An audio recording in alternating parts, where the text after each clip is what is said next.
Hey, hey, hey. Hey, Yeah, yeah, yeah, yeah, yeah, yeah, yeah, yeah.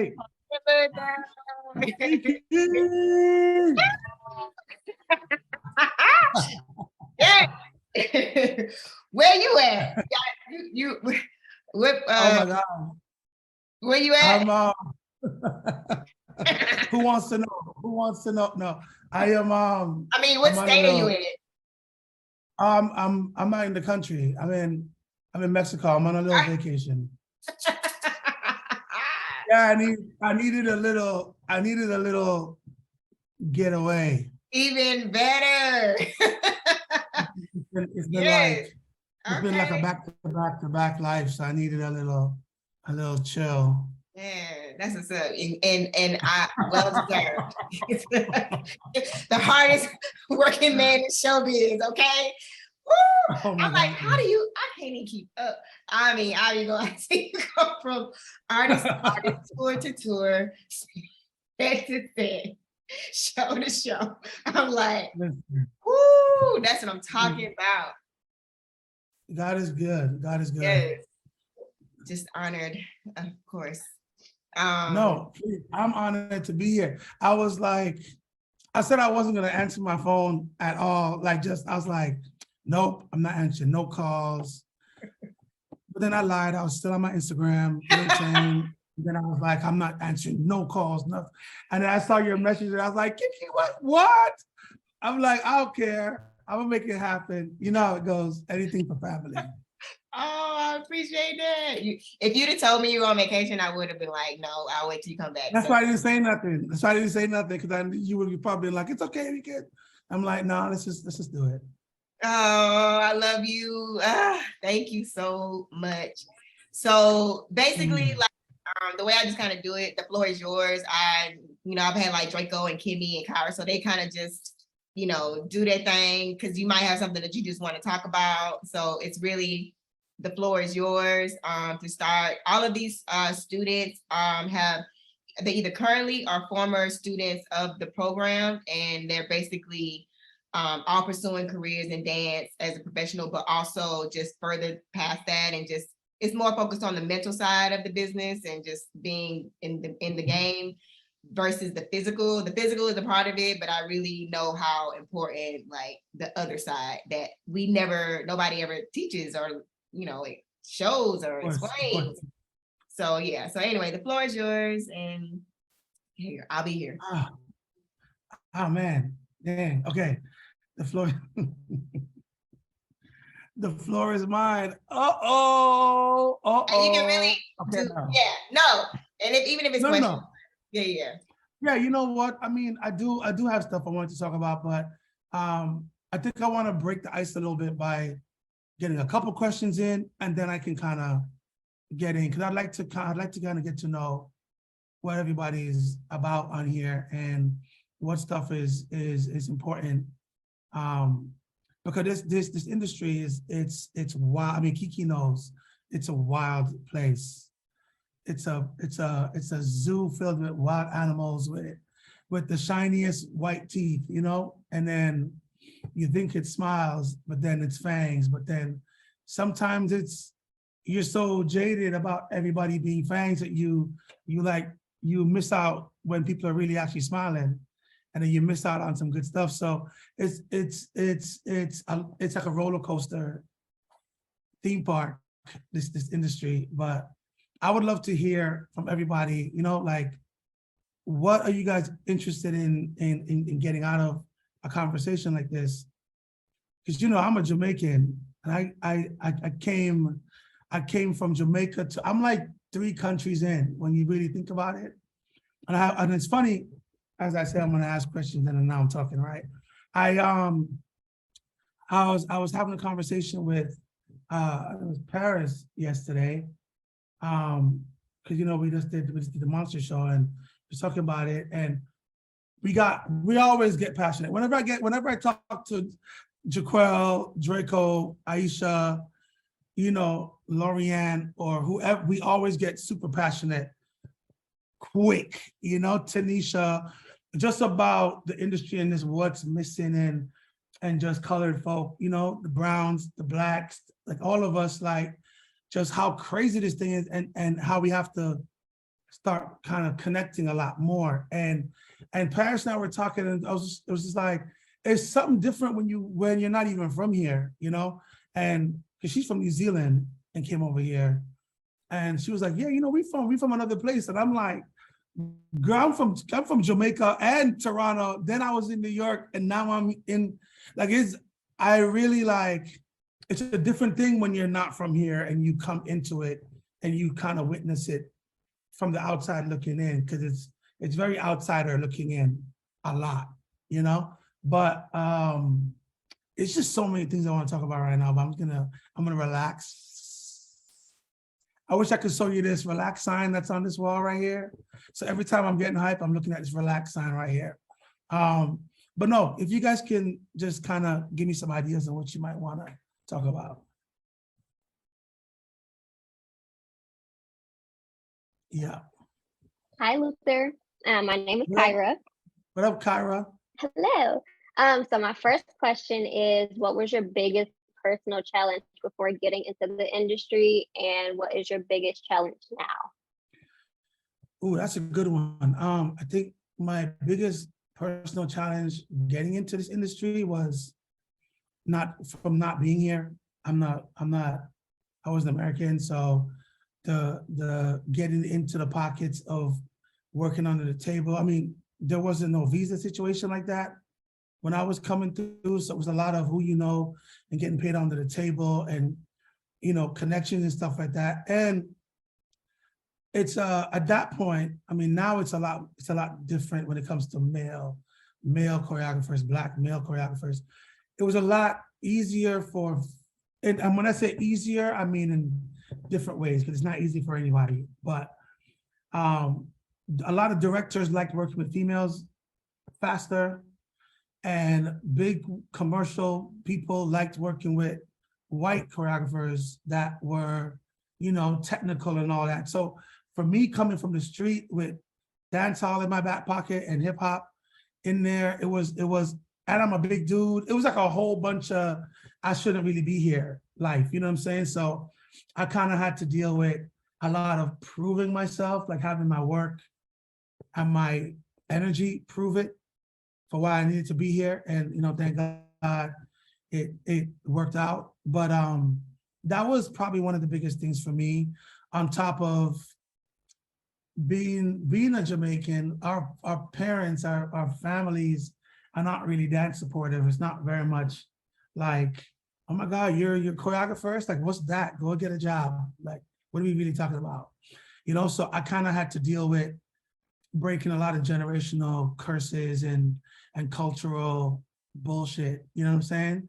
So I had to kind of show them that the stereotypes of what you think a choreographer is not what it really is. And I kind of had to break a lot of those boundaries. And it was tough, because I didn't really have a lot of examples coming up. You know, I didn't know, at that point, I didn't know Lorianne was Canadian at all, or I didn't know Sean Cheeseman or certain people that been doing it forever, but I didn't know. But I was from the street. Like I was a Jane and Finch Jamaican youth. Like wasn't from no dance studio, none of that. So I think for me, I really had to break a lot of those stereotypes down by myself. And that was a little tricky with no family support and no coin support like that. But you know, when you want something, you make it happen, you know? And I think my drive and a lot of people that were from my crew or that I'm really cool with, that's what kind of connects us, is that we had this drive that even though there was no path that, you know, before us in a certain way, we kind of just forged our own path and made it happen. And I think right now, one of the biggest, I guess, challenges for me, and you would think, you know, with a resume that I have, or the amount of experience that I have, the fact that I'm still having to prove to certain people that it's not a monolith. I don't just do one thing. And yeah, there's like more, there's more than meets the eye. You still have to prove that to people, you know? I still have to prove, like being on a show, like So You Think You Can Dance, or certain TV shows, or with Disney or whatever, it's like, they put you in a bubble and you constantly have to prove to them, like, I know you think hip hop is this, so I know you think, you know, flavor is this, but it's not, you know?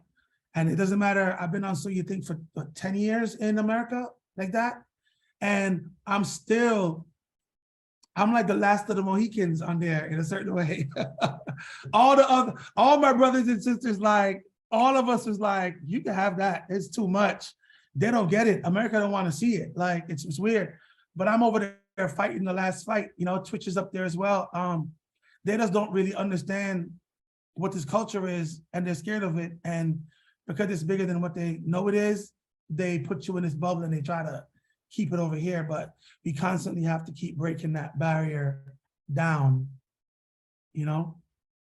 It's to the point where when I first went on the show and I was asking to do like a Puff Daddy record or a Lil' Kim record, like, it was fights. Like Busta Rhymes, it was like, no, the tempo is too slow, or that's America's not gonna get that. And y'all wouldn't even understand the battles. Like, doing an R&B record on there, it's like, well, you're hip hop. You should be doing, and they try to tell you what you should be doing. And it's like, what do you mean what I should be doing? If I'm telling you that this record, like this Mary J record, Mary and Method Man record, what are you telling me? Like, you know, but we kind of had to fight and break a lot of things down to where I can do like certain records now. You know, I was able to do Future and some Sierras and certain things that they would never allow anybody before that, you know?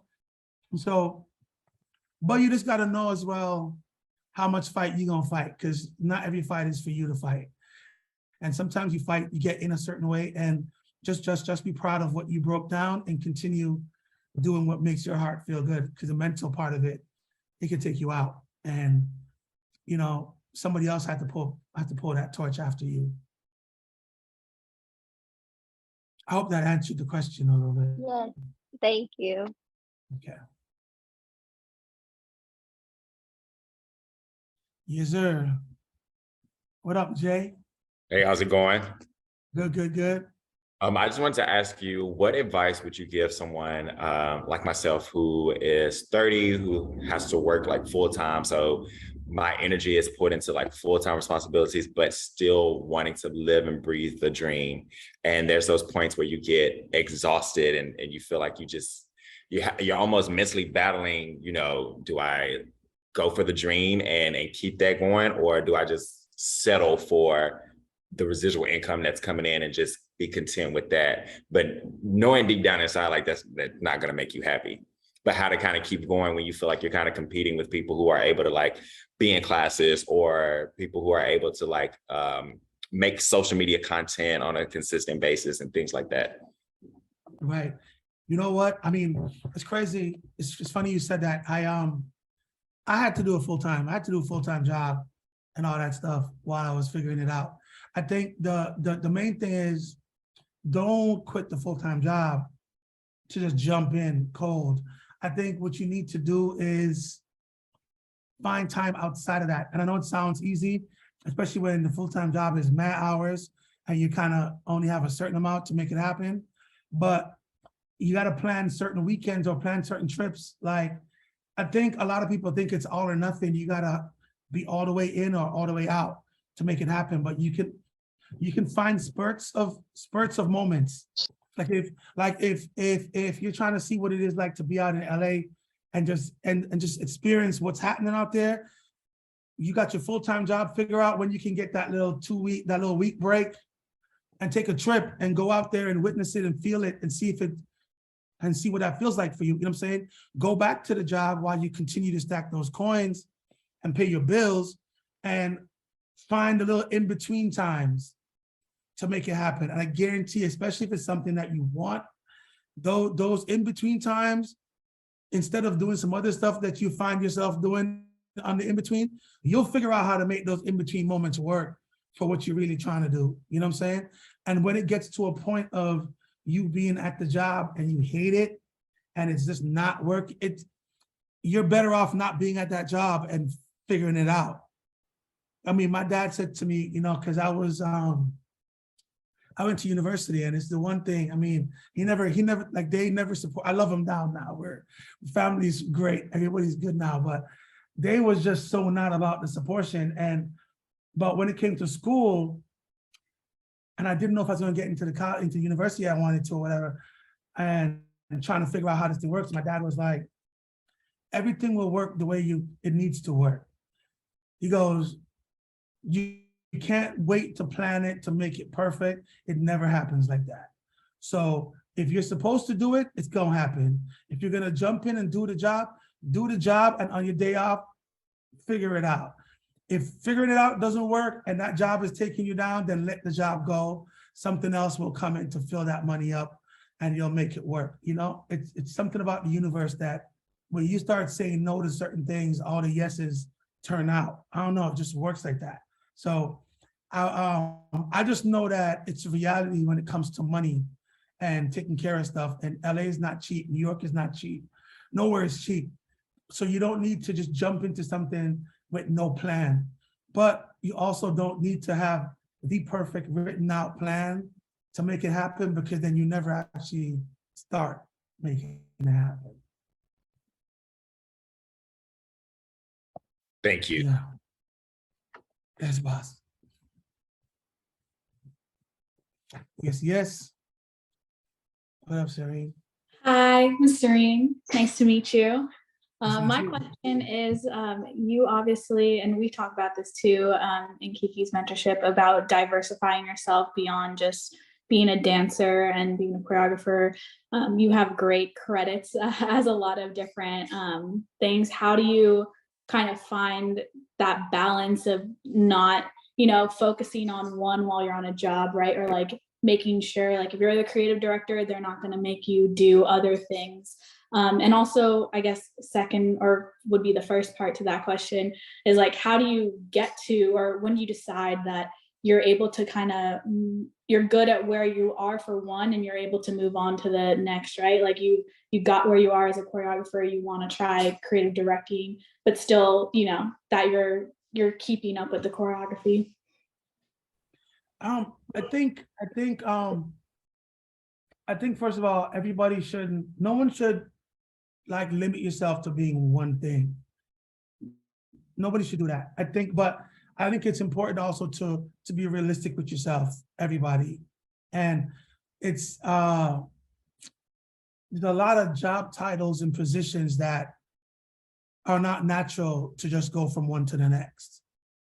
I think a lot of people think, okay, well, if I did enough dancing, now, my next step is choreographer. And then after that, my next step is creative director. After that, my next step is, but you actually have to have a skill and a love for those things for it to actually happen. I think not every dancer is a choreographer, and not every choreographer is a creative director. Because it literally, it blows my mind to see people put creative director on their resumes and they have no idea what that involves. It's not just about seeing an overall picture, but you actually have to have the connections to make the pictures happen. Like, it's more than just knowing creatively what you see. A lot of creative directors secretly are not even that creative. They're just amazing at putting together teams that can make pictures come alive and things come together. And that's kind of the biggest gift as a creative director. You're supposed to know how to pull your lighting team and pull your props team and pull your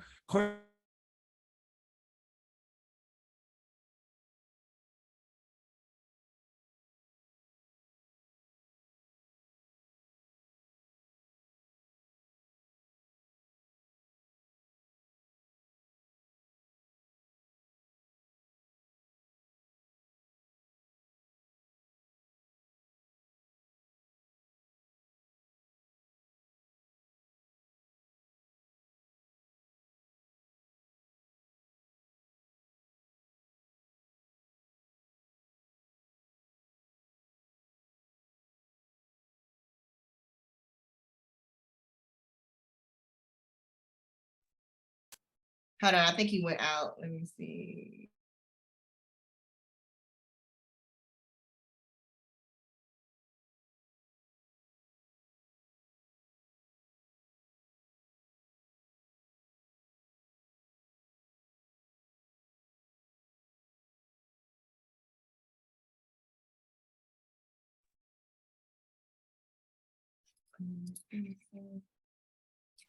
Um,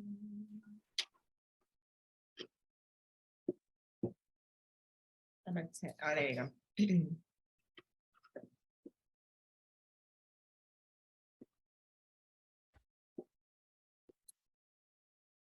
See, I know what happened. I think I was talking about creative directors that don't know how to creative direct.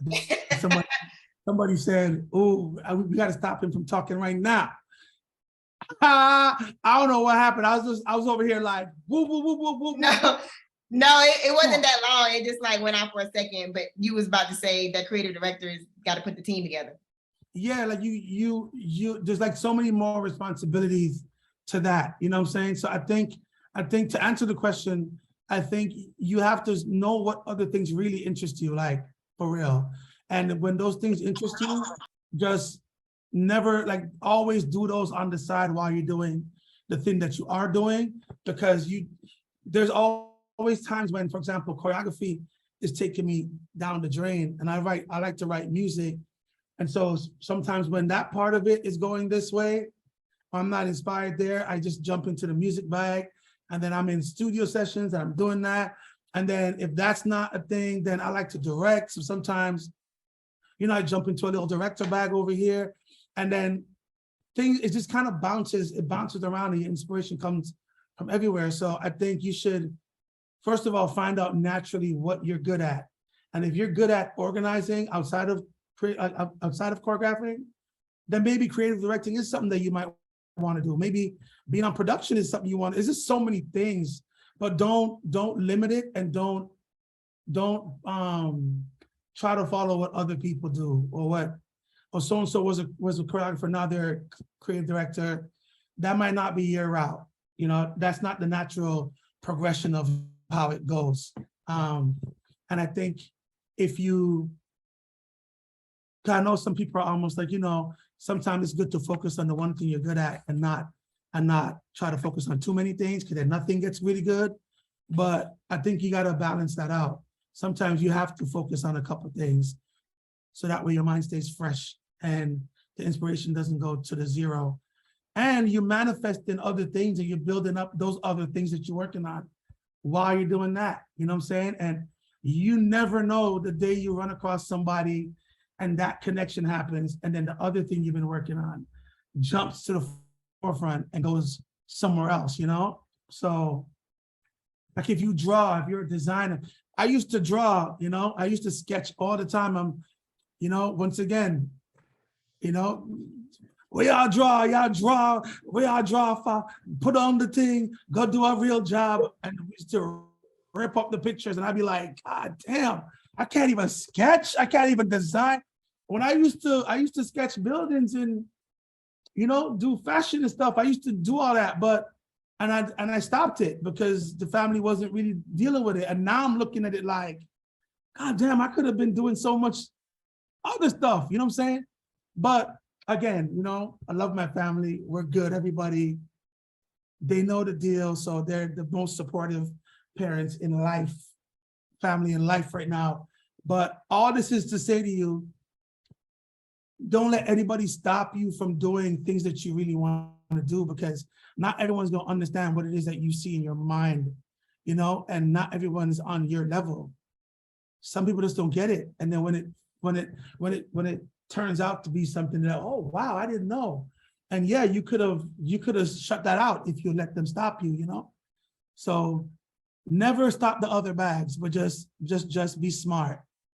Just be smart, and know how to follow the feeling. The feeling always tells you, man. The feeling always tells you. Follow the feeling. When you're doing something you don't like and something else is suffering, it's suffering. It's suffering. So never, don't let nobody stifle that. I hope that answer Yeah, the question, you know? It did. Thank you. Yeah. Funny thing is, Kiki was laughing because I am an artist too on the side. So Oh, that's like, wow. yeah. So the fact that you mention it, because I do a lot too. So I related to Jay's about I work a 9 to 5 plus like, but finding time, like it is true. You just have to like find the time to do it all. You have to find the time to do it. Like somehow within my crazy ass schedule, I find time to watch all my shows on Hulu, okay? And people be like, how the hell you caught up? I'm like, yes, of course I'm caught up. I figured it out when I was on that flight. I was watching it, and when I got home mad late, and I was tired, and I was on that couch like, what? I need to see that episode. What are we talking about, Big Brother? What? I'm just throwing examples out. Like you find time, you find it, man. You somehow you find time to make things happen when you really want it. Like, even when you're bad tired, you find time to do it. Like the same way you find time to scroll on Instagram when you're tired and you know your ass should be asleep, but you find time to do that, or you find time to scroll through the comments to get the jokes and see who's saying what. It's the same way. You just find time to make it happen. It sounds super corny, but you find it. You find it. You find it. Thank you. I'm Chesley. Can you talk a little bit about your creative process, especially now because we are in such a digital age, you know, using social media kind of like as our resume. And as you kind of talked about, like not everyone that is a dancer is necessarily like a choreographer, but we're kind of pushed to do that with utilizing social media. So can you talk about like what your creative process is like and like how you find your inspiration and where you draw it from? I draw, it's fun, I don't know. I draw my inspiration from the most ratchet things in life. I think it's just because I just love the ratchet things in life. I love music. I always like to know what the new music is. So even though I come from a generation where a lot of my generation don't really like the new music or like where things are, I always stay connected to what's happening because I think that's just another Jamaican part of me. Jamaica's kind of like Atlanta. We have a new thing every week. We're very much connected to like new movement, new what's new all the time. So I'm always staying connected with what's new. Like when I have to make stuff up for certain jobs or whatever, I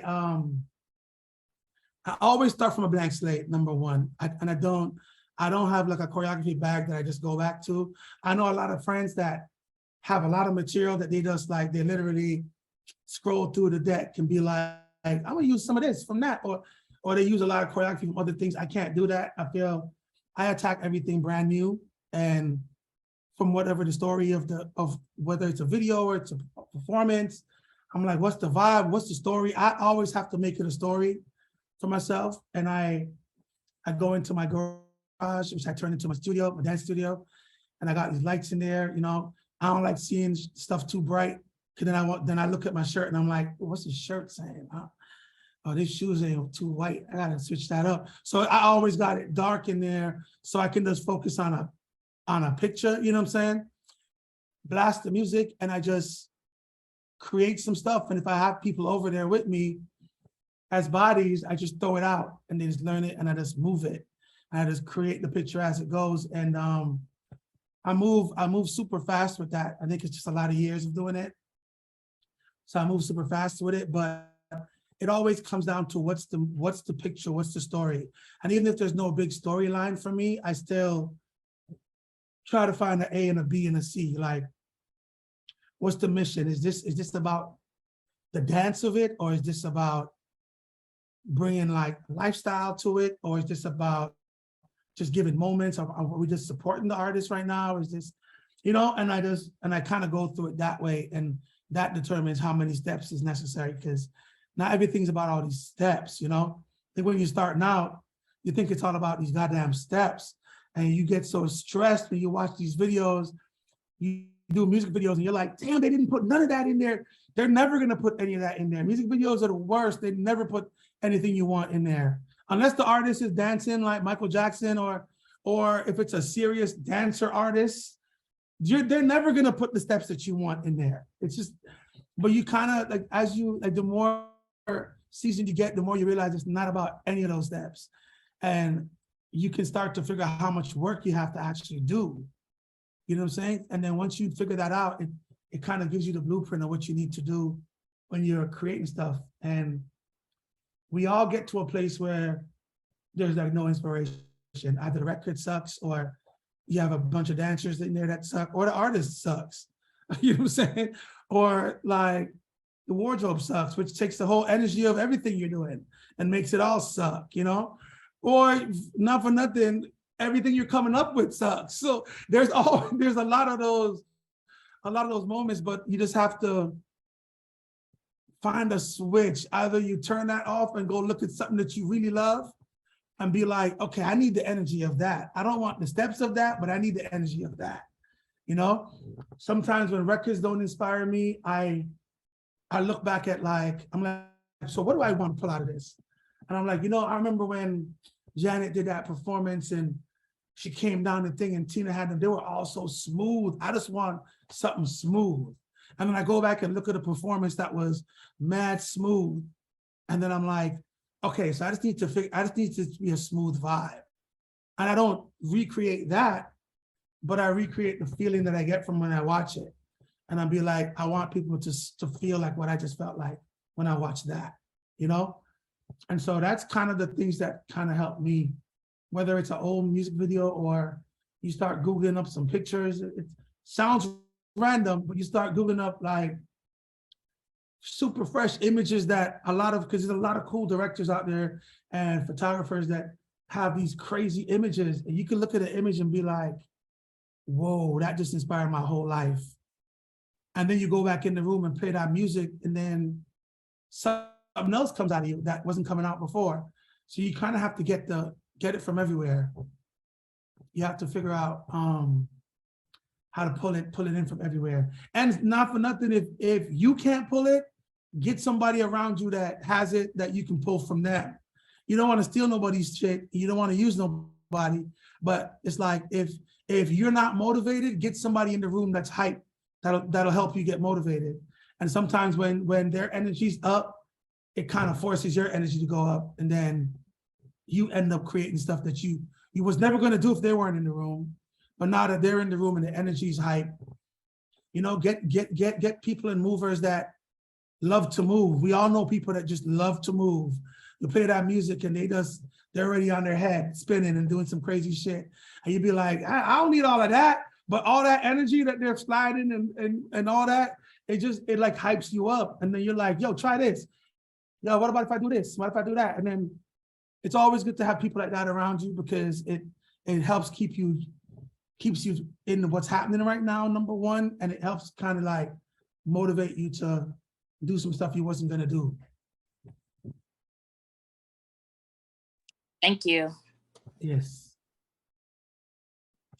Yes. Akeem. Was it Akeem? Yeah. Can you hear me? I know it's like raining here, so I don't know if you can hear this. I can hear you. Okay, awesome. Thank you so much for taking these questions and answering these questions. I really appreciate it. I just want to preface that. But also, at what point in your career did you realize that you needed like a team? And then when you like finally were like, oh, okay, I think I've like found my team, like how did you go about like working with them so they feel good about being with you and creating with you, other than like paying them? Because like starting out, like if you don't have a lot of money but you still need a team, like how did you go about that in your career? That's a great question. I think first of all, having a team, especially when you're choreographing and you're doing a lot of things, having a team is super important.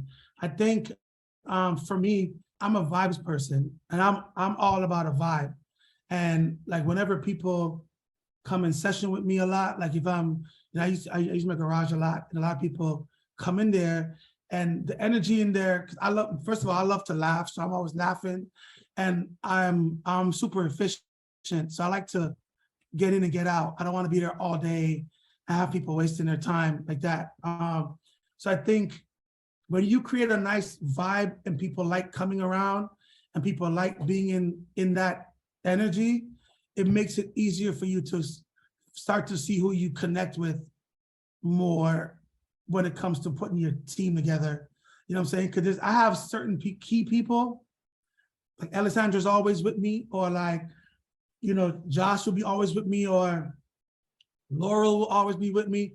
But then there's other people that come in and out as well that are mad busy. Cajo, there's some people that are always doing a lot of stuff, but they always, depending on the schedule, will come in.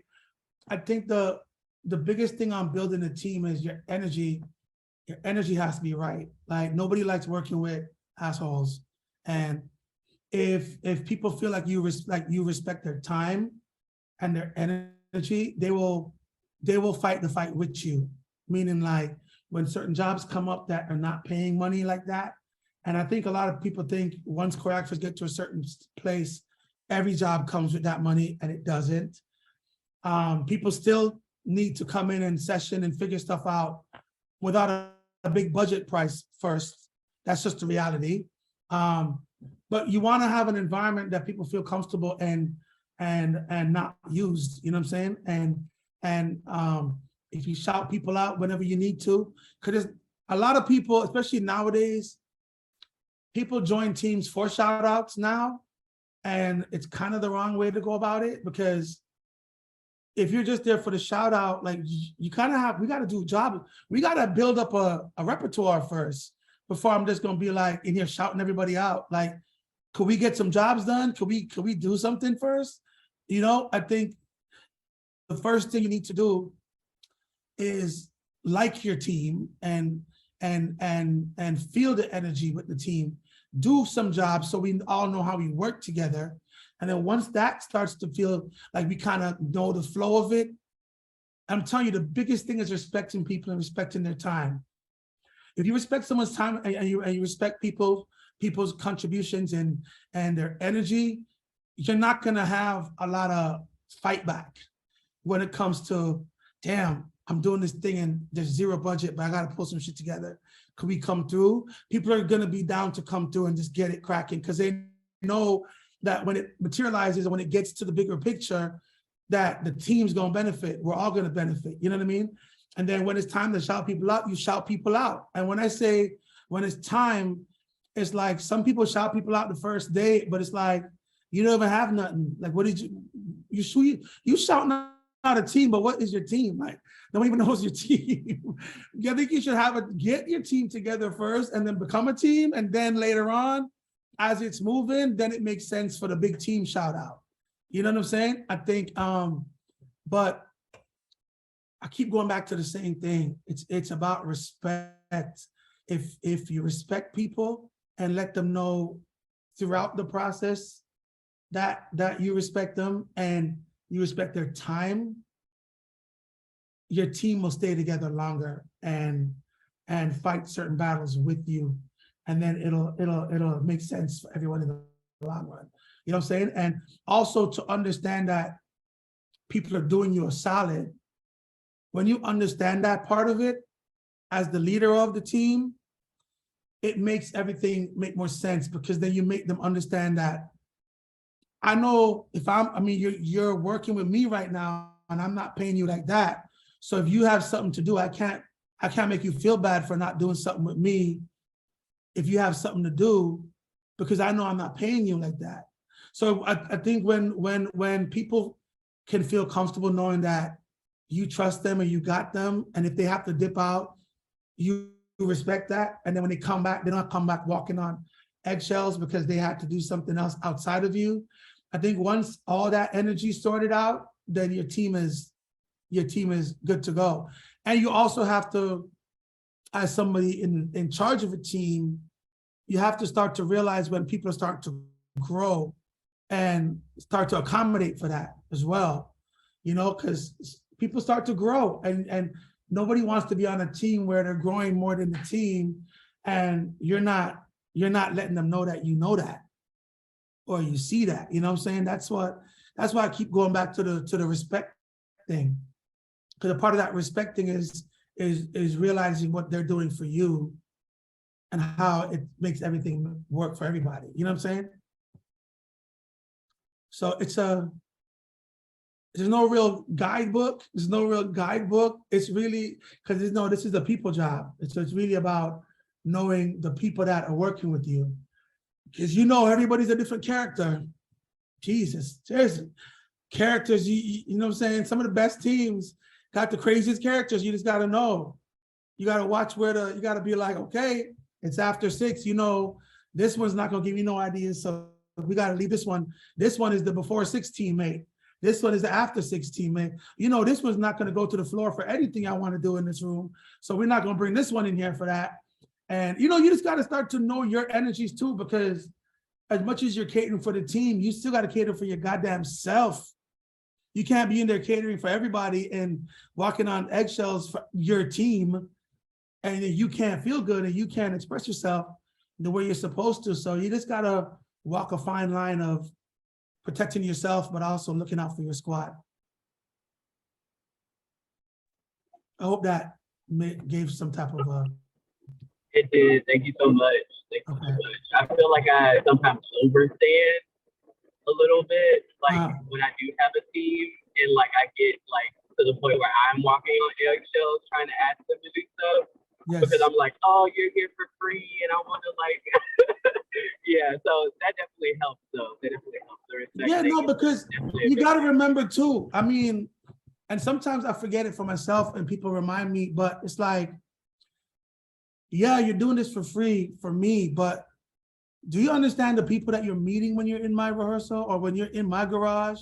The people that you end up working with, the people that when you come in on my jobs as my assistant, and I don't play with my assistants. Like if my assistants are with me on a job, I don't treat them like they like the help.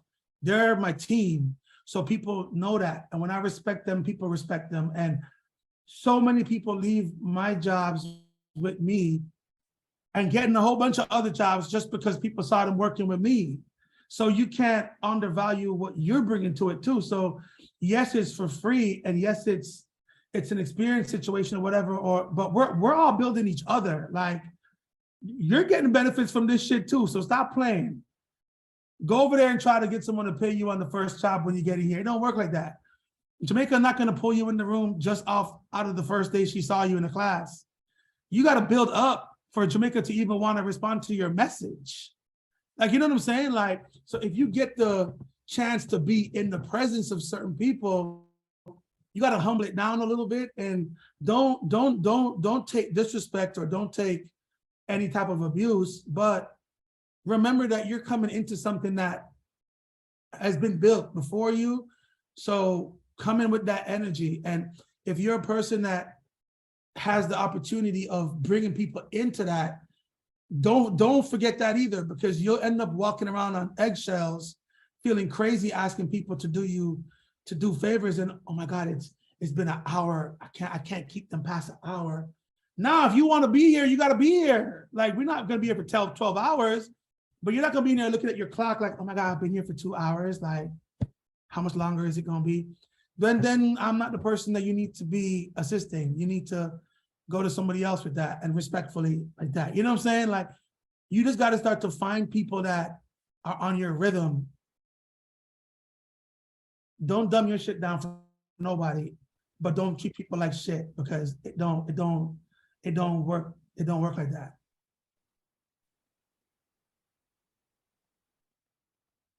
Yes, boss.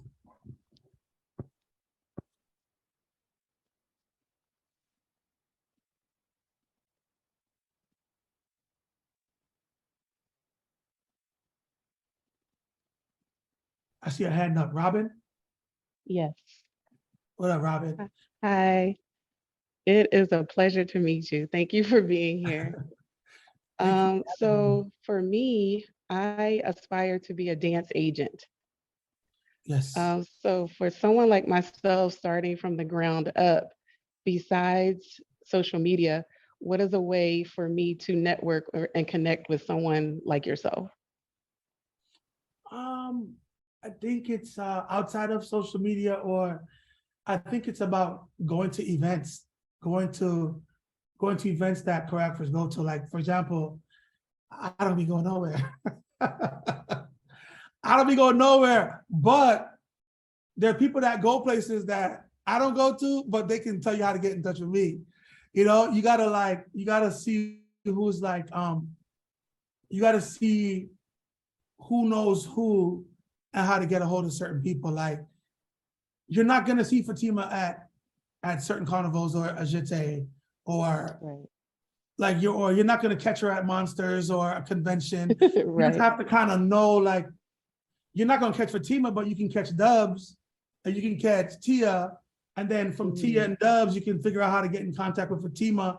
You know, it's like different ways, because I'm really like I'm a social person with people that I social with, but I'm not at all events like, ooh, red carpet, I don't like none of that. You know, I like to be in the cut laughing and getting cracking and all that. But so I don't really go to a lot of events, but when I do go, you know, people come up to me, I remember it. But I think it's especially as a dance agent, it's part of your whole thing is you have to know everybody. Right. And you're gonna have to know how to get in touch with people's assistants, get in touch with them and figure out who the fakes are and who the real ones are. And also start to give guidance. You have to communicate with a lot of people that are doing it and a lot of people that are not doing it. So you know how to give new kids advice, and people that you're gonna rep, how you're gonna actually steer them into the right place. Because a lot of agents right now are not doing agent work.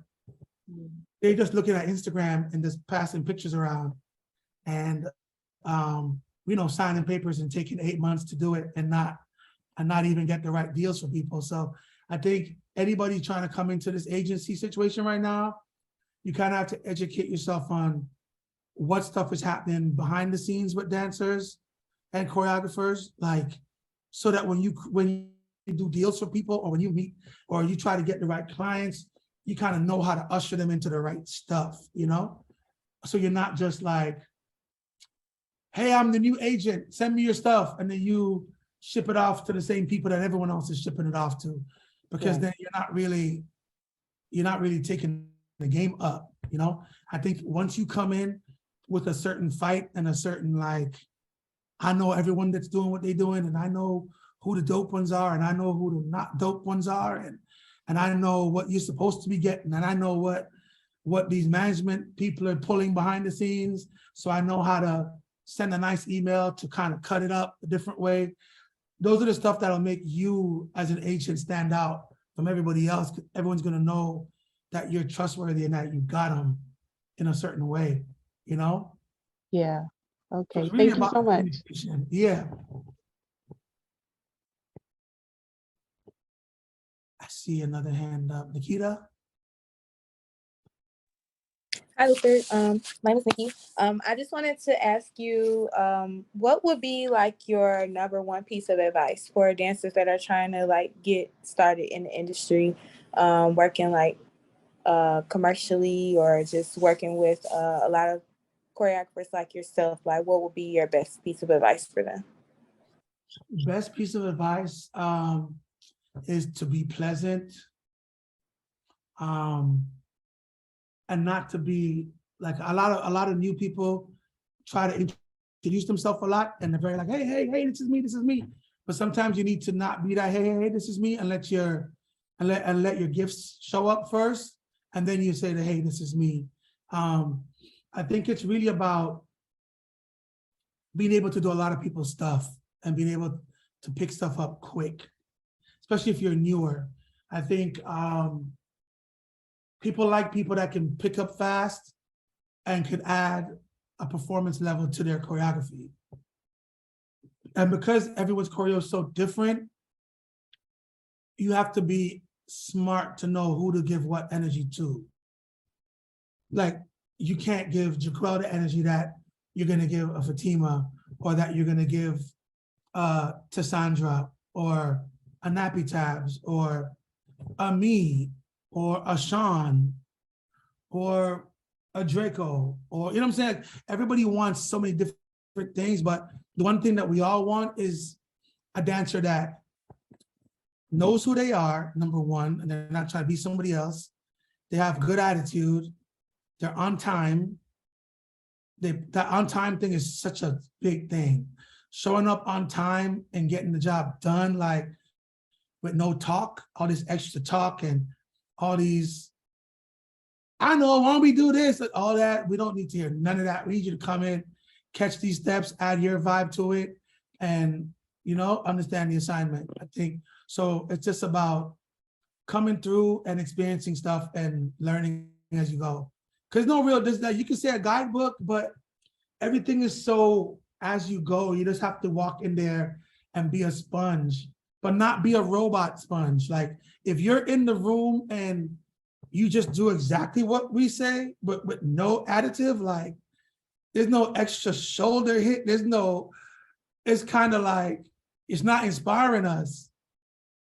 You know what I'm saying? So you're never, number one, you're never gonna make the skeleton squad, because ain't nobody want no skeleton in there that's just dry boots and just picking up steps, or asking too many questions where you feel like you're just trying to make something up. But by the time you make up a step, you got to explain the step and break it down. And by the time you broke it down, you forget where you was even trying to go next.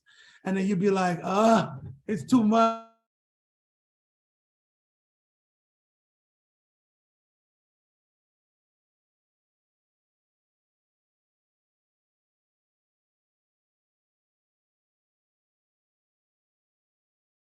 Did it go out again? Okay. I think so.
See, now I feel like Teddy Riley. Promise, it's not me. It's not me, okay? It's starting to storm outside. I think the storm is doing something with this internet. This is crazy. I don't even know what the last thing y'all heard me say. What was the last thing you heard me say? You were saying like picking up steps. You don't want to look like a robot. Like you want to add something to it and don't ask too many questions and stuff like that. Yeah, because sometimes the too many questions takes choreographers out the building to kind of like, God damn, can I just get these steps out, you know? And then you figure it out. But I think just coming in with like a good energy, because people like good energy. So if you come in with good energy, you smell good, you look good, you know what I'm saying? You're on time, people like that. And if you try stuff, you know, like they doing something and then you take it to the floor or something like that to get them a little motivated, people like that, and then they'll forever have you in the room. Whether you match the job that they're working on or not, they'll have you in the room just for that. And then they'll end up creating spots for you to do stuff on jobs that didn't even require you being there because they like your energy. So I think as a new person coming in, those are some good things to know, you know. People like, I tell you what people don't like. I don't like it. We're all busy, and the last thing I need to hear is how busy you are. So if I ask, if you're new and you're coming in and we're trying to set up a schedule, and you're like, hey, so I'm trying to do this session tonight at da-da-da, you're like, oh, well, I'm taking class at like until 7, or I'm doing this until 8. How about another day? I'm free between 6 and 7:30. You're like, God damn, well, you're not free then. Okay, bye. And then you just don't call people back. Sometimes you just got to find a way to let people know that you got them and that you're always available, even when you're not. You know, be like, let them feel like you're available. And then once it gets to the actual scheduling plan, then you work it out, you figure it out. But don't let people think you're too busy. Once you come off with that, I'm too busy, you're the last person people are going to call. And when these jobs come up last minute and these things come up, because they all come up last, Kiki, you know how this goes. They all come up last minute. And when they come up, the first people you think about are the ones who are going to catch it fast enough, who are going to bring the energy right away, the people that you know you can call right now and be like, yo, we got to get in the studio tonight because I got the thing tomorrow. Like, you know, so you just try to make yourself accessible, especially if you're new, so that people can call on you a lot, you know? Yeah.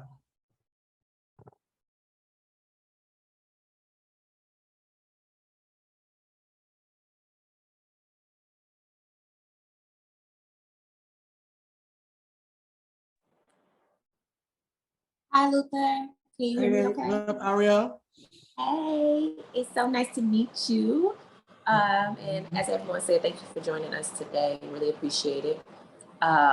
One question that I have is regarding like different submissions, maybe that we as individuals do for maybe dancing roles or even in film or TV. How would you say our follow-up game should be when it comes to like submitting for different things? Because I feel like I still kind of be in limbo when it comes to, you know, applying for things, putting yourself out there. And then now, of course, you're in the waiting game, which is cool. But how do you feel like the follow-up game to those submissions or whatever it is should be? Oof, that's a good one too, because, and I mean, when you're doing, like, when you do a lot of these movie meetings, when they send you a script, you got to read it, and then you got to get on a call, Zoom call with them and talk about the script and talk about this and blah, blah, blah, blah, blah. And then, you know, they're interviewing 12 other people and you're just kind of waiting to see, okay, shit, I get it. Sometimes it takes 2 or 3 weeks. Sometimes it takes a couple months. And I'll be sitting there like, so do I send another email or do I wait? I don't want to sound too thirsty, but then I'm like, God damn, did I book this thing or what? Like, y'all got me sitting here waiting all day. I got jobs to do. I got things to do. Y'all act like I'm just here. I took 8 hours of my day to read that goddamn script, and they want to send you a whole script. Yes. They send you a whole script to read. When they ask you 20 other people, I almost want to be like, pay me to read the script, y'all. Because I'm going to read the script and take my whole day out to read the goddamn book and then have this thing and then wait 8 months to get a response. Yes. So I know what you're talking about, okay? I think you have to, like, number one, you got to know your representation, because sometimes you hit your representation up all the time. Like, I'd be like, yo, Brooklyn, so is it a yay or is it a no? Or, you know, like, you ask certain questions, but sometimes your representatives are not the smartest. And every time you hit them, they hit them. And then you now look like the bugaboo that's hitting them every week asking for a thing. So you kind of have to, I just said bugaboo, God damn, that's the child. You know, you look like the like thirsty kid, like, did I book it? Did I book it? Did I book it? Nobody wants to be that thirsty kid. But I think there's a certain time limit, like when a week or so passes by, I think it's pretty okay to be like, hey, I'm just checking in to see if this is still a situation or not. You know what I mean? Depending on, or even I think a good one to do is when you're about to do the interview or whatever, you'd be like, look, I know you guys are interviewing a lot of people. Is there a certain time frame that y'all are trying to figure this out for? Like, you know, find a way to sneak a little, hey, so is this, are you trying to do this month, next month? Like, because sometimes you do this thing and then they're like, yeah, this is happening 2028. You're like, God damn, it's 2022. You know, oh, why is somebody at my door? You see what's going on right now? What's happening right now, guys? Huh? They don't even speak English. Hold on. Yeah, let's see this, okay? Bringing the adventure begins. Hold on, let's see what's going on. Hola.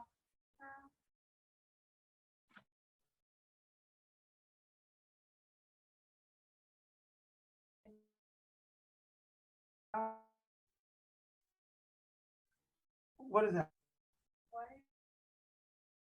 I'm gonna push this little private button right here, so y'all don't keep interrupting me. You're gonna do that.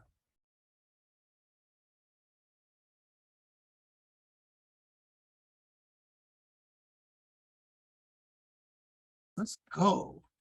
Anyway, yeah, I think you should like ask little questions like that when you initially get on that call, or talk to your agents and be like, because I had to have this conversation with my agents too and my management. I said, you know, if y'all submitted me for a job or you told me about a job, I just think out of respect, just let me know if it went to somebody else or not. Just so I'm not sitting here still kind of hoping for it and planning around it, and then you turn the TV on and someone's doing the job already. You're like, God damn, well, I guess I didn't get it, you know, because it happens like that. So I think to speak with your agents or your management and just be like, I would like to know, even if it doesn't come to me, like if you get a word that it went to somebody else, just let me know so I can exit out of my brain, because they want to forget that when you submit for these jobs or you do these interviews for these jobs, it's because you want the job. And a lot of times, you know, money's one situation. You're planning bills way ahead. You're like, if I do this, that's gonna take care of this, and And so you kind of want to know. So I think just know your people and ask them, and never hit up directors, like write to them and ask them 20 times. You shouldn't even be asking them once, unless you personally know them like that. You shouldn't hit directors up, because sometimes they'd be like, did that person just hit me up about this job, about this?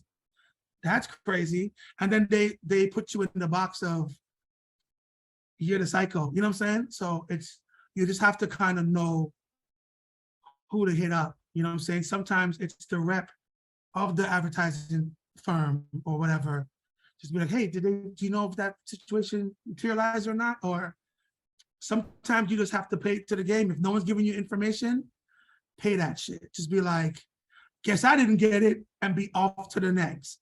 And when the surprise call comes in that you get it, it's like, woo, you know what I'm saying? Rather than kind of putting those hopes up, because no matter how many times you tell yourself, I'm just gonna pretend I didn't get it, deep inside, you're still hoping you got it. And then you kind of be questioning out, but you gotta remind yourself on top of that it's just part of the game. You just gotta suck it up and be like, they're not gonna tell me and I'm gonna be over here planning my life away. So let me not plan my life away. 1,000%. Thank you. That's definitely like me. Like, what's going on? I want to know. But no, that's helpful to know that, to be reminded, because yeah, that's the biggest thing, to be reminded that it's literally a part of the game. Keep chugging along, keep doing other stuff. And when you get that call, the call's coming, that's great. But until then, just keep working. Just keep working. And that goes with everything in this industry, y'all. Like everything. Like you could be on a job tomorrow. I'm telling y'all. Until you get on that stage the night of the show, don't be hyped, because so many things changed, and you turn around hyping yourself up, and the night before the show it's canceled, and you don't do the show. This is the world that we're living in right now. You know what I'm saying? The day of the show, you show up, and then, ooh, Nas got COVID. Oh, I guess he's not in the show no more. There goes that whole number. You know what I'm saying? Like, that happened at the BET for the BET Awards. Yo, Kiki, you already know Puff is a mess. So we did this whole thing. I was like, ooh, I got the dancers. This You Can Hate Me Now. Ooh, we got the choreo. We was ready. Day of the show, Nas got COVID. He's not doing the show no more. There goes all that choreography. There goes that whole part. Oh, by the way, Puff changed that song out. Oh, that song's not in the mix no more? Oh, no? Oh, it's the day of the show, though. Oh, yeah? Faith is beside me like, I guess I'm not singing that hook no more. It's not in the record. I'm like, I guess not. I'm just saying, shit changes so much nowadays. You really just have to all pay everything to the game and don't speak it up too much. I love this turn down that's happening for 4 minutes. I thought it was just, she'll put some water bottles down. She's turning down the whole spot.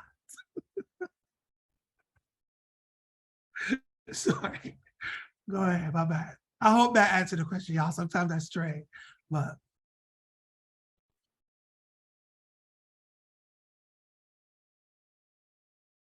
Yes, is that Jay? Yeah. Yes, sir. So just kind of speaking on, like you said, having representation, do you think that it's very important to have an agent or have representation now, or because we are in this more social media world, it's okay to do a little bit more, I guess, self-representation, submit ourselves via social media, being that that's our video portfolio now? I think it's always, what's the right word? We don't have to do nothing but be Black and excellent. But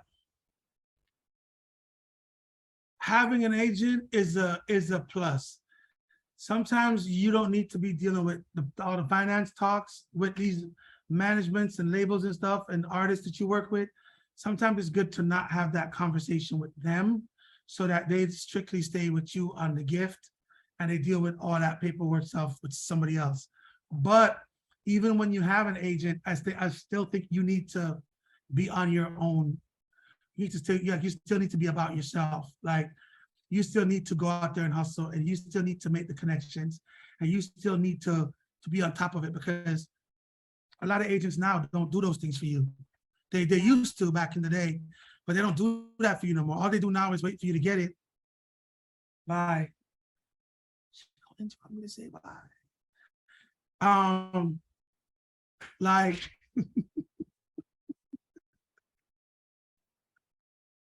she said,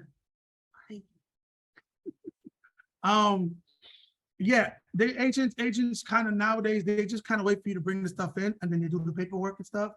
So if you wait for them to do all those things and try to get you jobs and hustle you into the right position, sometimes you just end up waiting. So I think until you get the right person that represents you, and you'll know when they're right for you, because secretly everybody's bullshit.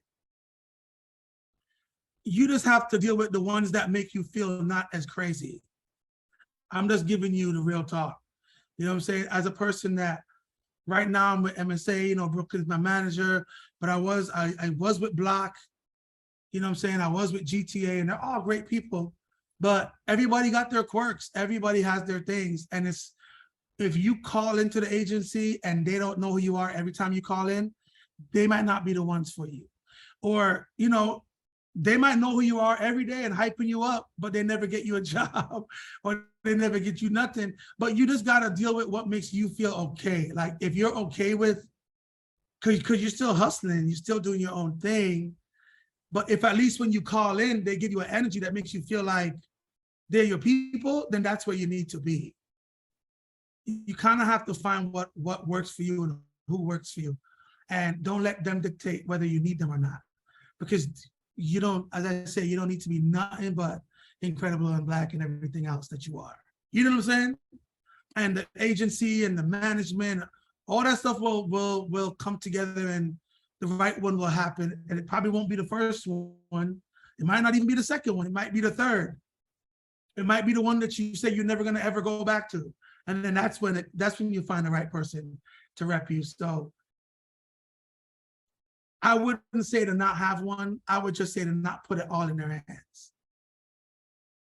And when you do have one, do the work, because agencies also look at some dancers who think that, oh, I got an agent, so they're going to get everything for me. No, you still have to get up and be incredible. If you're not, they're not going to do that for you. You have to do that. You have to call them sometimes and remind them that you're alive, because there's 75 million people now, especially since everything is so on social media right now. Agencies have so many people that they actually don't know. You know what I'm saying? And so it's like, they might love you down and they might think you're incredible, but if they don't see you and you're not popping up everywhere and you're not around, they're not going to think about you when things come up last minute or randomly. They're going to go to who's been calling them to check in, or who's been, not for nothing hanging out. I don't ever do the hangout thing. That was never me. But you know what I mean? Like, you just got to still reach out to them, though, and be like, yo, what's up? I'm here, like, checking in. How's everything going? Like, you still got to do your part, because there's no entitlement to anything. And this is the entitlement generation. So we got to like fight that part, Oh, I appreciate that, for real. Thank you. Yes, sir.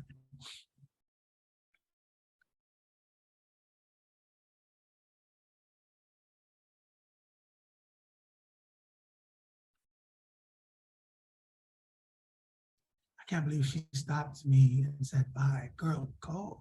You see me on a Zoom, you walk past it 5 times to put down 2 water bottles and a towel. I didn't use anything today.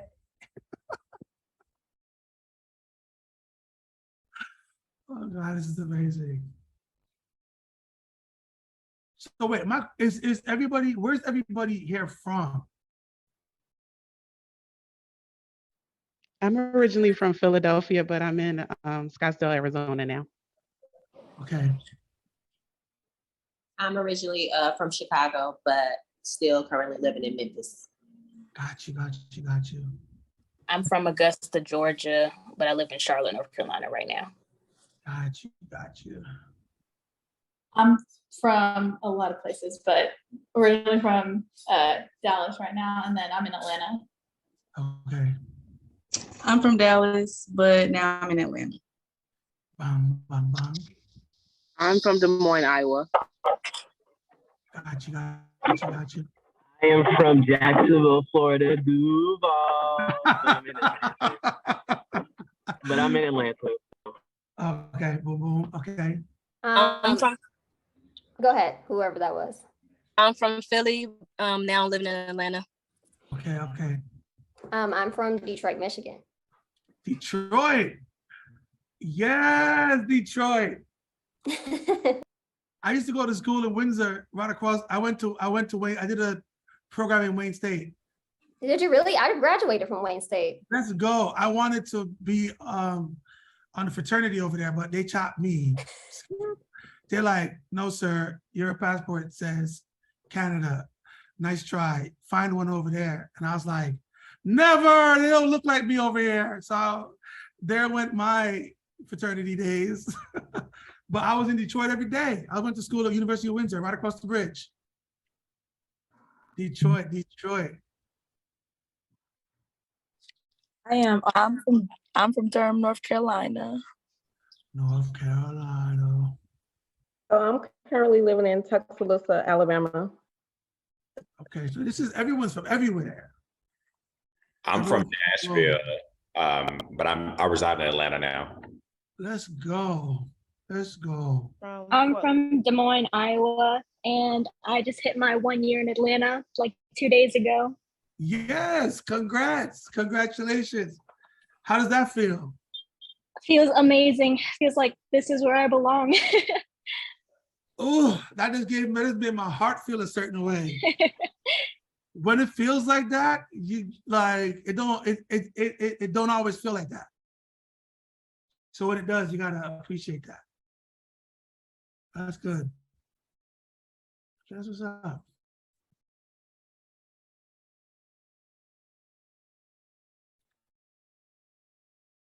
I see China's situation lit up. You about to say something, China? Oh, I was just gonna say, I'm originally from Fort Lauderdale, Florida, but I reside in Atlanta now. So. Got you. Everybody's from you see Florida up there getting hype. What is this in Florida? Yeah. That's how I feel when anybody says Jamaica. I'm like, what? Blah, blah, what? You say Jamaica? What? And I'm Blah, from everywhere. So, yeah. Okay.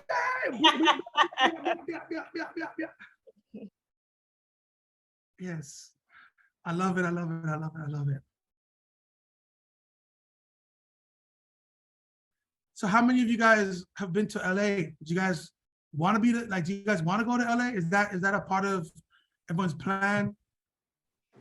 I went to school, like college in LA, so actually no.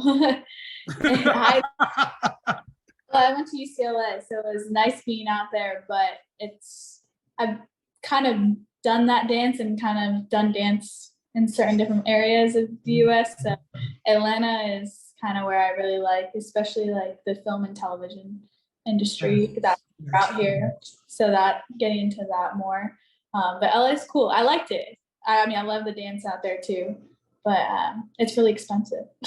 It's very expensive. That's why when people are just like, I'm moving to LA tomorrow, I'm like, okay.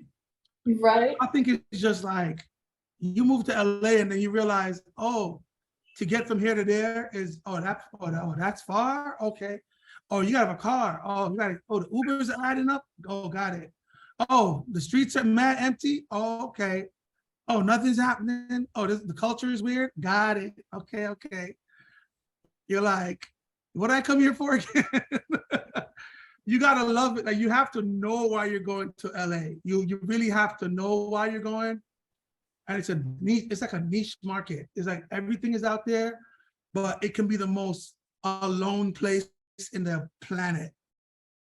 You know, like if you're in the hood, culture is there all day. If you're like, you live in North Hollywood and you're trying to get around, and it's a trip. That's why I keep telling people, don't just quit life and just run to LA. Like, go out there and for like a couple of weeks and see what it feels like, and then kind of figure out what you're actually trying to do, and just connect with people over time. And then when a job takes you there, or a certain thing takes you there, keeps you there a little bit, then that's when you just keep it moving. But don't just do the dip out unless where you're from is driving you nuts and you're like pacing them out. Then you go to LA and then you make it work. But it's not for the faint heart, for sure. I agree with that. Yeah. And Atlanta is popping right now. Not even like right now, it's been popping, but especially film and television, Atlanta's doing it. Especially for people that look like me. Atlanta's doing it. Mm-hmm. You know what I'm saying?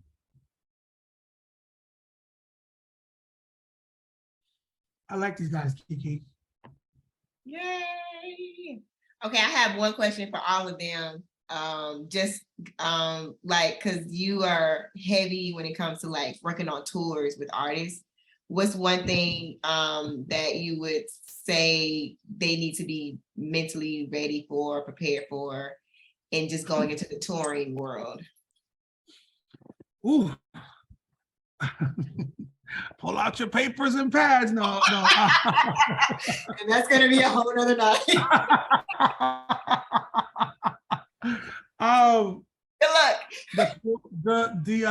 Good luck. Good luck. No, the touring world it comes with different qualifications. You gotta be on top of, you have to be a smart dancer. And when I say smart, meaning like you can do a music video, but that doesn't mean you're ready for tour, because tour, you have to maneuver that stage like you've been there 100 years. You have to be able to dance as big as letting the people in the back of the arena see it. you also have to show up. You have to show up for your lobby calls. You got to be clean on that tour bus. You got to not miss any flights. You got to be able to know when the artist is walking, you don't cross in front of them. It's so many things about doing tours, like, and you have to be prepared, especially nowadays. Back then, it was like, I'm going on tour. You got 3 months rehearsals. Nowadays, I'm going on a world tour. We got 2 weeks. That means 2 weeks of learning 25 records, full dance numbers, and you got to be able to learn them joints, know your transitions, and when it changes, because it will change when you actually rehearse on the stage. So many things go out the window. They change stuff up. You got to be able to learn stuff on the fly. Like, tour life is not for the faint heart. It's not for just if you did a dope class bus and you're like, woo, I killed that. Yeah, I killed that times 4 more times 100. Like, you know what I'm saying? Because nowadays tours bring in different choreographers. So it's not like one choreographer does all the choreography for every number. So you gonna get everybody's number goes off and you got to be able to eat that and do a wardrobe change and be smart, because when that wardrobe change, yo, like we're doing right now, the Daddy Yankee tour is going around. His world tour is his last tour. First of all, I was like, this Daddy Yankee, I didn't get the Daddy Yankee thing, and then I got into it, and I'm like, this man is a legend. I did not put the respect on it like I should have when I first went in there. And 5 years later, I'm looking at this man like, you're the ultimate G, respect is 100%. But he got 7,000 records, and we got 16 dancers on that tour, and we got 7,000 records in 2.5 weeks.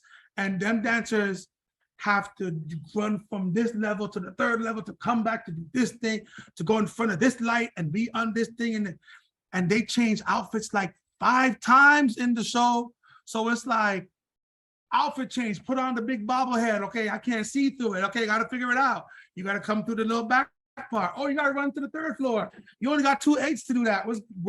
You didn't take the panel off yet? Why you ain't got the outfit yet? Like, it's so many things that go. You have to be able to just like, you got to figure it out. People not making it on stage because the outfit's not on, and you're like, and then Yankee looks to the left and you're not there, or he's trying to walk here and someone's bumping into him there, and it's like, you just bumped into Yankee. Are you kidding me? You're not even supposed to be in this space.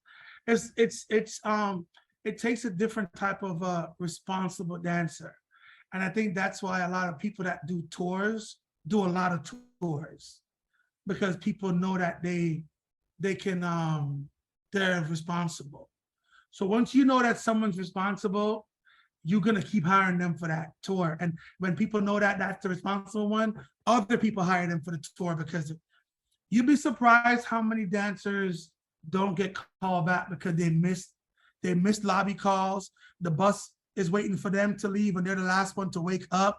They didn't check the email to send a message back to let people know when they're gonna be downstairs. And like, lobby call sounds like it's an easy thing, but you can't be the last one to lobby call every day. You can't be the one the bus is waiting for.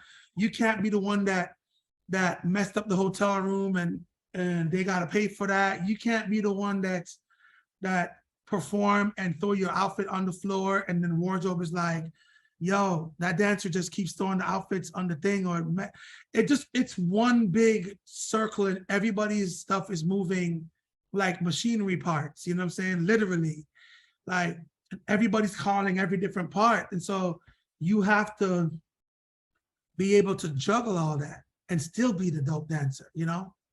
Because the first person they blame are the dancers, the first person.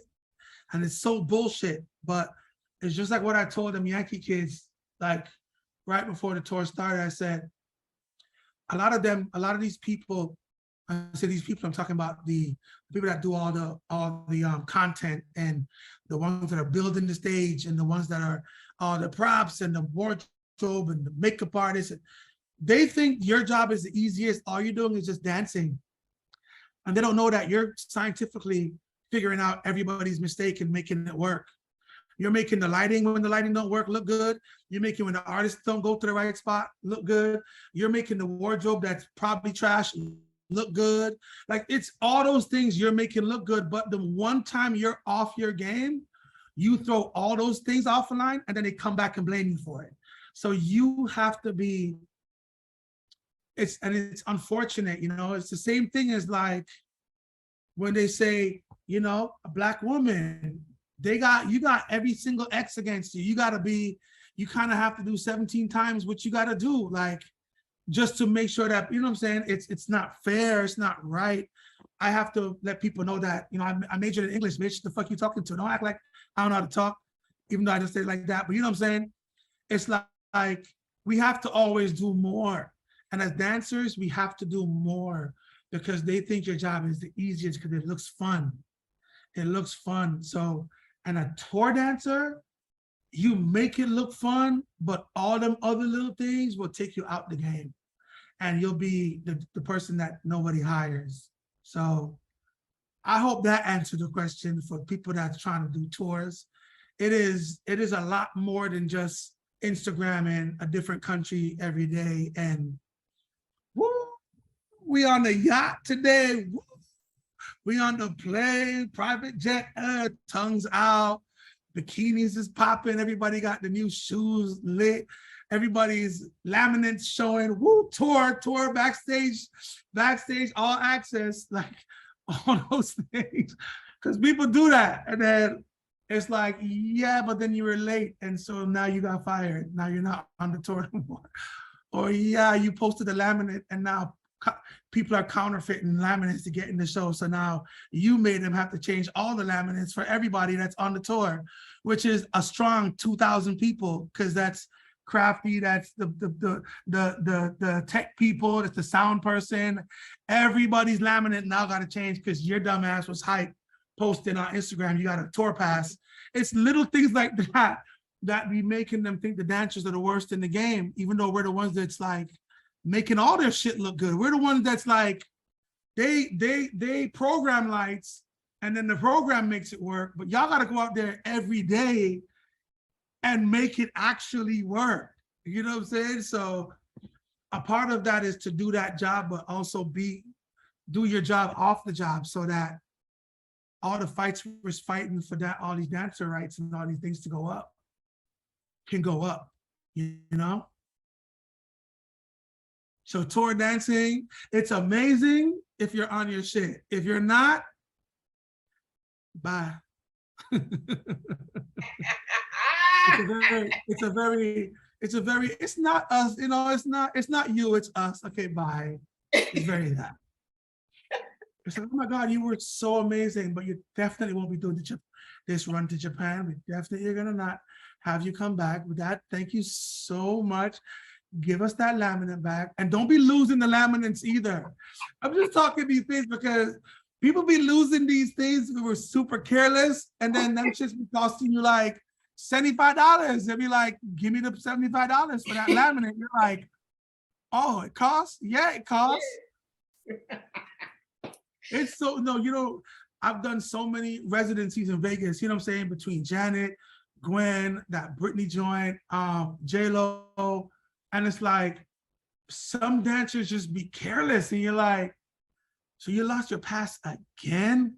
And these tour managers be over it because they gotta go do the, sometimes you'd be like, it's just a pass, bro, just give me take my selfie and just give me the thing. But it's so many things that goes behind it that you don't know. And it's like, you just don't wanna be that one. You don't wanna be the one, because I'm telling you, them makeup artists and the wardrobe be talking to the artists in the back, and they'd be like, damn, that dancer is just the worst. They rip the clothes all the time, and they just and have makeup all over the sleeves, or the underwear is dirty. Like, they talk, and the artists hear this stuff, and then they be like, oh, so why so-and-so being so dramatic? Oh, why is so-and-so? And if you treat the wardrobe person trash, they bringing that up to people behind the scenes, and it just all comes back. It's a machine, y'all. Tour is a big machine. If you know how to master it, you can be on everybody's tour and live your life. and get to travel the world, get to experience things with the artists, you know, because some artists, when they really love their crew, they take them out for dope dinners, they take them on trips, special trips, you know, get them special gifts and stuff, but all that comes with, you got to do your part of the job. It's a lot more than just the selfie hype and the Instagram life. I'm telling you, some of these kids that are mad Instagram life haven't been on one tour yet, just so you know. Or been on one and never made it back. So, yeah, if you want to be a tour dancer, be it, but just do it, you know?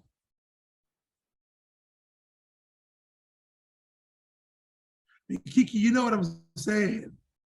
Oh yeah, no, I'm like, this is like gold. I'm like, over here, like, thank you. Man, that was so perfect of an answer. I mean, everything that you said tonight was like on point. I mean, and I'm sure they all can attest to that. It's just hearing it sometimes like differently, it just resonates, and it's all like reinforcement and getting a clear picture of how this thing really works, how it really runs, and so you're not blindsided when it starts happening. That's 100%. So does anybody have any other questions before we exit out, and let Luther enjoy the rest of his vacation? I appreciate you taking the time out. Ooh, I'm about to go to this steakhouse tonight. Jeez. Yes. Yeah. I don't know why I'm going to this steakhouse. I don't know why I'm going. Yes, no, you enjoy it. Okay, well, we're gonna let you go. Thank you so much, Luther. Everybody can come. Oh, thank you guys. Thank you guys. I love doing things like this because I love seeing the new faces and hearing the questions, because I wish I had this. Man, I wish I had this. You know how many things I could have saved myself from, Kiki? Like, what? I wish I had this, but yeah. She don't lead nobody astray, y'all. And a lot of the stuff, you know, a lot of stuff that we're talking about, she was one of those dancers, like, and people, she always came heavily like recommended because her energy was always right. Kiki, I don't know if you remember the first time we met. I did a carnival in LA, and it was my first carnival in LA, and I was nervous as shit. I didn't know who to get. And Kevin Maher, who is my brother forever and ever and ever, who's done every one of my carnivals back in the days, was like, Lou, you gotta get Kiki. And I'm like, Kiki. He's like, yo, she's from LA, she's dope. And in my head, he was like, yo, she danced for so-and-so, so-and-so. And I was like, oh my God, she danced for all them people. I'm like, she's not gonna wanna do this. But I just remember you came into the room and your energy was so good on day one. And we was laughing and he was killing it, and everybody's energy was just like, I'm telling you, when you come with good energy, like it just, and from that situation, we were cool ever since that. Yeah. And even though like we worked in different circles and I didn't get to work with her on a lot of things like that, just from our experience on that alone, it built something, and I just was always like, she's dope. And then everybody that I knew was always like, yeah, Kiki's dope, and she's reliable, and she's on it, and that's always been the talk. So it's just good to see you up here doing this, because you actually were that example of it. So it's good. Yeah. Yeah, Luther's always my heart. So I'm so thankful for you being here and sharing with them, because this is the reason why I be like, yeah, I just need other folks to like hear and learn, so that some of the mistakes that I had to go through, y'all don't have to go through. So why not? Why not? Exactly. Stay honest. Live your life, everybody. You know what I'm saying? Y'all look great and all of that. And yeah, for real, thank you. It was my pleasure. Thanks, Lou. Thank you, Luther. Thank you, Luther. Thank you so much.